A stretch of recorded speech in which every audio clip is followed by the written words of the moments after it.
Okay, good morning, children. Today I am going to teach one more poem. It is a word poem only. Surdas ji द्वारा रचित Sursham.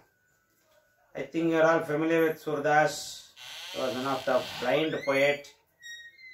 जन्मांध कवि, जन्म से ही उसके दोनों आंखें अंधे थे, इसलिए वो नहीं देखता था। फिर भी कृष्ण के बारे में इतना प्यार भर के और जो अनुभव द्वारा क्या मालूम हो गया उसको पद द्वारा रचना की है।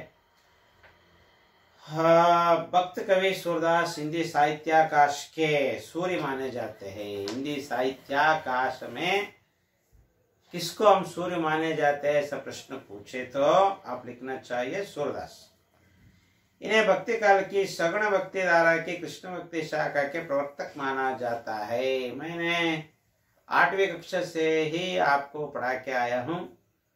भक्ति काल में 2 शाखा आते हैं, सगुण धारा शाखा और निर्गुण धारा शाखा। सगुण धारा का मतलब है भगवान को आकार के रूप में पहचान कर मूर्ति के रूप में पूजा करने वाले सगुण धारा में आते हैं। और निराकार, भगवान के लिए आकार नहीं है, भगवान निराकार है, ऐसा मानने वाले निर्गुण धारा में आते हैं।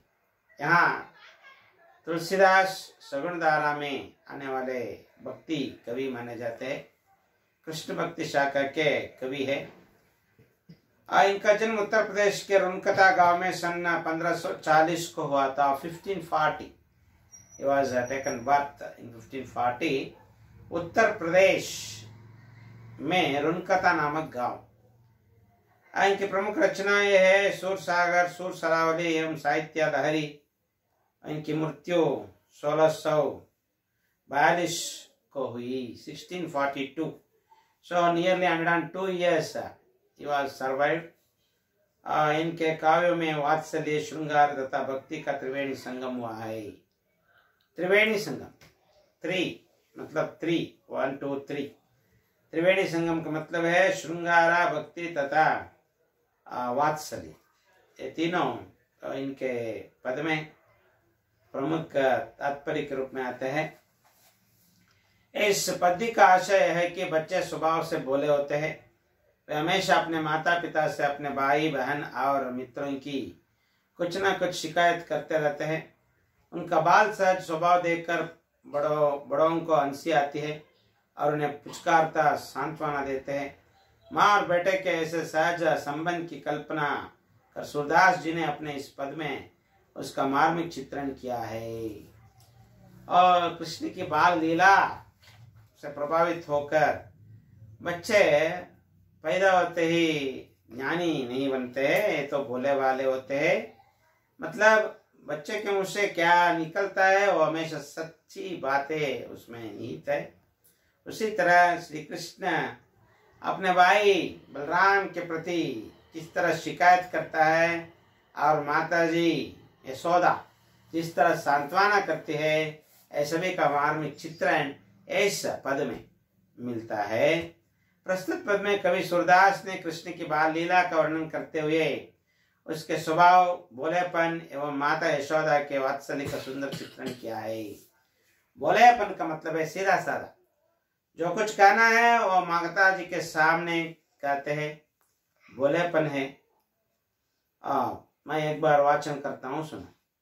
मैया मोहे दाऊ बहुत की जायो, मैया मोहे दाऊ बहुत किचायो, मो तो कहतो मोलुक लेनो तो ही जसमति कब जायो, मैया मोहे दाऊ बहुत किचायो। कहा कहो हिर्स के मारे केलन ओ नहीं जात, पुनि पुनि कहत कौन है माता को है तुम्हारे तात, मैया मोहे दाऊ बहुत किचायो, गोरे नंद जसोदा गोरे तुम कत श्याम शरीर, गोरे नंद जसोदा गोरी तुम कत श्याम शरीर चुटकी दई दई अंसत ग्वाल सब सिकई देत बलबीर तू मोही को मारन सी की दावी कब ना की जय मैया मोहे दाऊ बहुत किचायो मोहन को मुकर इस समेत लकी जसुमति सुनि सुनि री जय सुनहो कान्हा बलभद्र चवाई जनमति को दूत सूर श्याम मोहि गोदन की सौ हौ माता तू पूत मैया मोहे दाऊ बहुत किचायो। शायद आपको पढ़ने से मालूम नहीं हुआ, एक एक वाक्य मैं विस्तार रूप से आपके सामने पढ़ाना चाहता हूँ। मैया मोहे दाऊ बहुत किचायो। मैया, मैया का मतलब है अम्मा, माँ। माँ देखो मेरा भाई ने मुझे बहुत चिढ़ाता है, गुस्सा पैदा करता है, हमेशा मुझे शिकायत करता है।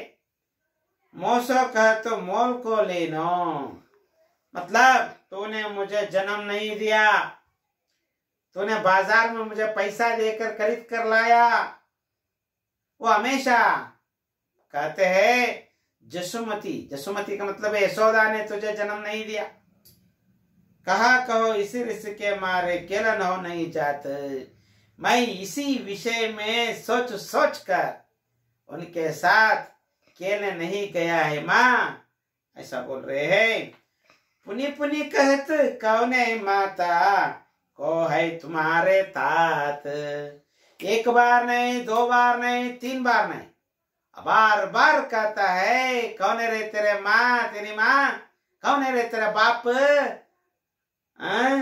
गोरे नंद जसोदा गोरी तुम कत क्या श्याम शरीर।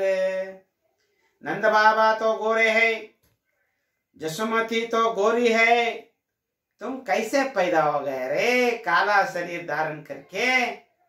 तू तो काला है, करिया है तू करिया, ऐसा चिढ़ाता है। चुटकी दई दई अंसत ग्वाल, केवल बलरामी नहीं माँ, सभी ग्वाल बच्चे मुझे चुटकी देकर अंश कर मुझे क्या है हंसते हैं, चिढ़ाते हैं मुझे। चुटकी दई दई अंसत ग्वाल सब सिकाई देत बलबीर। उन सभी को काला काला ऐसा कहने के लिए मेरे भाई ने ही सिखाते माँ। और तू मोही को मारन सी की, क्या फायदा अगर मैं आके तेरे साथ शिकायत करने से भी फायदा नहीं। तू तो मुझे ही मारती हो, मेरे भाई को नहीं मारती। दावी कब ना सीखे, दाऊ का कभी नहीं मारती तू।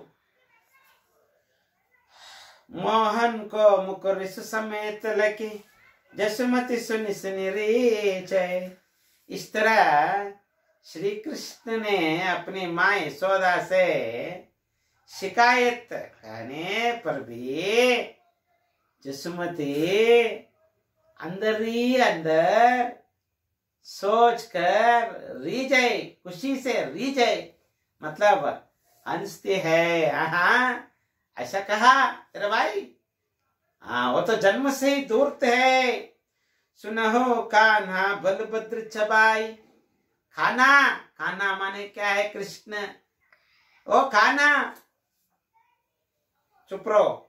बलभद्र दूरत है, जन्मत ही को दूत, तू ही नहीं। सब लोग कहते हैं बलराम तो दूरत है, दुष्ट है। सूर श्याम मोही गोदन की सौ हो माता तो पुतु। देखो बेटे, मैं इस गाय की संपत्ति पर कसम खाकर बोलती हूँ, ए गाय पर प्रमाण करके मैं बोलती हूँ, तू ही मेरा पुत्र, मैं हूं तेरी माँ। कसम खाकर बोलती हूँ, गाय पर कसम खाकर बोलती हूँ, मैं हूं तेरी माँ, तू ही मेरा पुत्र, उसमें शंका ही नहीं। इस तरह अपने पुत्र कृष्ण को समझाती है, समाधान करती है। क्या समझ में आ गया? क्या है इस पद में? सूरदास जी जन्मांध होने पर भी वो यथावत चित्रण कृष्ण के बारे में जिस तरह उनके मन में वो क्या है संभावना है, वो सभी मुग्ध रूप से वर्णन किया है। और श्री कृष्ण अपनी माँ यशोदा से क्या क्या शिकायत करता है, भाई के बारे में, बलराम के बारे में, और माता जशोदा किस तरह उसको समाधान करती है, ऐसा भी मनोवैज्ञानिक रूप से आप लोगों के सामने चित्रित किया है। अंडरस्टूड? Okay, thank you.